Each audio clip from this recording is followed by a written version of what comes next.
Before the multi-million-dollar contracts, before drug tests, before A-Rod, even before this music was written, baseball looked a lot like this.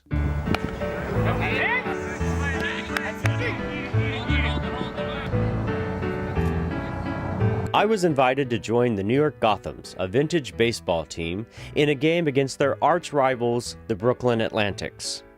So we're out here, we're recreating the game, playing it as it was played in the 19th century. It turns out the rules are very different from the game we know and love today. Well, there are a number of differences. Probably the one you'll notice the quickest is we're not using any gloves.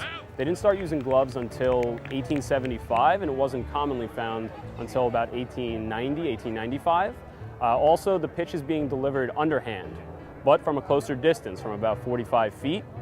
The other major rule difference is the ball can be caught on one bound and it's an out. However, you should always try to catch the ball in the air for two reasons. For one, you can see that we play in open grass pastures, so you don't know if that ball hits the ground, it may hit a rock, a pebble, a rut, and roll away. Additionally, it was seen as unmanly. After losing my 20th century attire, I was ready to play ball.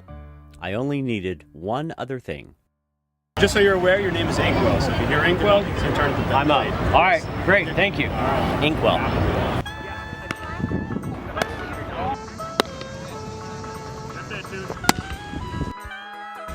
Actually, I haven't played baseball like in an organized way since high school probably, but I'm not telling these guys this because they're pretty passionate about it. There are some other differences I should mention, like the huge strike zone that extends from the shoulders almost to the ground. There is no elaborate pitcher windup, and despite the occasional disruption caused by picnickers crossing the outfield, the game moves fast, faster than a modern game.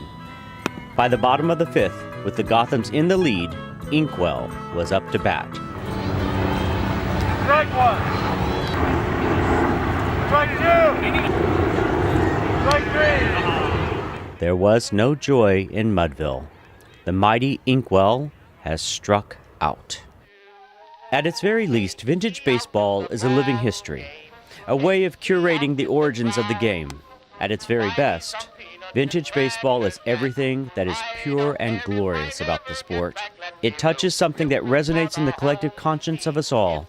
It is a reminder of a time when the game was simpler, cleaner, and just plain more fun.